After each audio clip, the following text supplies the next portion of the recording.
Hi, I'm Dr. Marcos Miranda, Chief Chaplain at the New York State Fraternal Order of Police and founder and president of the New York State Chaplain Task Force.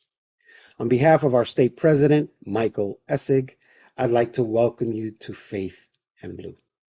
This weekend, we are celebrating Faith and Blue across our nation. It is a time when faith groups, the community, and law enforcement come together to pray and to reform, to find better ways to work together. Our country has gone through a lot these past few years, and by the looks of it, it is far from over. Unfortunately, our law enforcement officers continue to be attacked in ways never before seen, while crime on our streets continue to rise and criminals become bolder and bolder across our nation.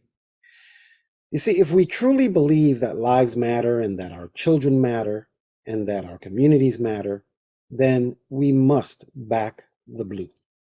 As we continue to reform our police departments and agencies, we must remember that police reform doesn't mean we throw the baby out with the bathwater. It means that we continue to sit at the table, police, clergy, community organizations, mental health professionals, politicians, and activists alike, and we work on a plan to locate and rid ourselves of the few rotten apples, and we do all we can to strengthen our relationships. Look, believe me when I tell you, bad cops make good cops look bad. The majority of our men and women in uniform and out of uniform are good cops. And believe me when I tell you, they want the bad cops out of their ranks as much as we do. I believe we need police reform, but I also believe we need federal, state, and local reform as well. A more balanced justice reform, community reform, clergy reform, education reform, housing reform. You know where I'm going with this. But we will have no reform if we don't respect one another. Even in the midst of bringing attention to the struggles of our communities, we must not allow ourselves to be derailed by those who only wish to wreak havoc in our communities for their own personal and selfish gains.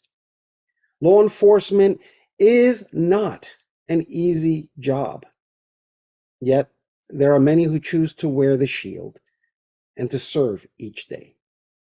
They stay true to the oath they swore to serve and protect, no matter what the cost. One rural area, one suburb, and one urban community at a time, building a better and safer nation. While others run from danger, our law enforcement officers run toward it, to face it head on. They serve wherever needed, rich or poor, it doesn't matter. Their dedication is to all people, no matter the race, gender, religious affiliation, or socioeconomic status.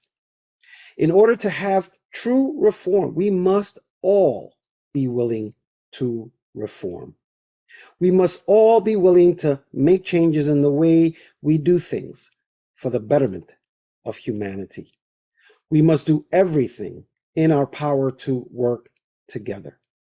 We must do everything in our power to stop the crime and the killings on our streets. If there were ever a time to come together, it is now. And we must do everything in our power to protect one another. And most of all, we must do everything in our power to protect our children and their future. You see, we can do better. I believe this. We can all do better together. In Christian scripture, it says that we should love one another. But what did Jesus really mean when he said that? He didn't mean that we had to like everything about each other. He didn't mean that we had to be content with injustice and equality. He meant that we would respect one another. He meant that we would not simply strive to tolerate each other, but that we would strive to understand each other even if we don't agree on everything.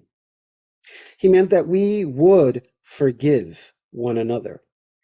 And remember that forgiveness is not about forgetting, but about moving forward despite the unforgettable. We must never forget the names of those who died at the hands of corrupt law enforcement personnel.